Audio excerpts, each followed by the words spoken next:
ในปัจจุบันชนเผ่ากะต่างได้มีการปรับตัวเข้ากับสังคมยุคสมัยใหม่หลายขึ้นเป็นต้นมีการศึกษาและประกอบอาชีพที่หลากหลายแต่ก็ยังคงรักษาเอกลักษณ์ทางด้านภาษาและฮีตของประเพณีบางอย่างไว้อย่างมั่นคงโดยเฉพาะชนเผ่ากะต่างที่อยู่บ้านต่างๆภายในเมืองสนะสมบูรณ์แขวงเก็บประสักได้สามัคคีร่วมกันจัดพิธีสงนำพระและบาสีสู่ขวัญเพื่อเป็นสิริมงคลเนื่องในโอกาสเฉลิมฉลองบุญปีใหม่ลาวพศ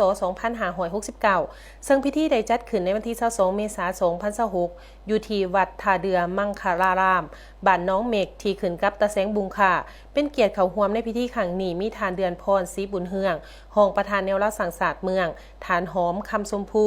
กรรมการแนวรักษาศาสตร์เมืองผู้ทรงคุณวุฒิตั้งหน้าให้แก่ชนเผ่ากะต่างของเมืองมีองค์การปกครองบ้านเจ้ากกเจ้าเหล่าพ่อแม่ประชาชนชนเผ่ากะต่างภายในเมืองสนะสมบูรณ์มี4บ้าน6ขุมคือบ้านน้องเมกขุมน้องเมกบ้านสีทวนขุมน้องนกเขียนบ้านซ่อนขุมโศกุ้งและบ้านน้องแคนขุมน้องแคนขุมลุยไตและพี่น้องชนเผ่ากะต่างจากบ้านเวิร์นบึกอำเภอโขงเจียมจังหวัดอุบลราชธานีประเทศไทยเข้าร่วมทานหอมคำชมพูกรรมการแนวรักษาศาสตร์เมืองผู้ทรงคุณวุฒิตั้งหน้าให้แก่ชนเผ่ากะต่างของเมืองกาวา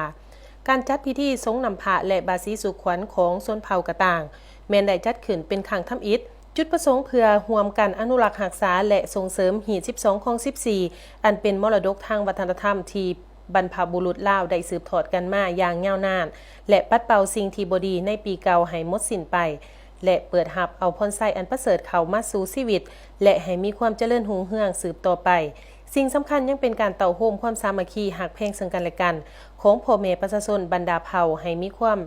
แน่นแฟ้นยิ่งกว่าเก่าซึ่งภายในพิธีแม้นได้มีการสงนำพระพุทธรูปพิธีบาสีสู่ขวัญผูกคอต่อแขนอวยพรไส้อันประเสริฐซึ่งกันและกันพร้อมทั้งตบประทาดทรายตามหีดข้องประเพณีอันดีงาม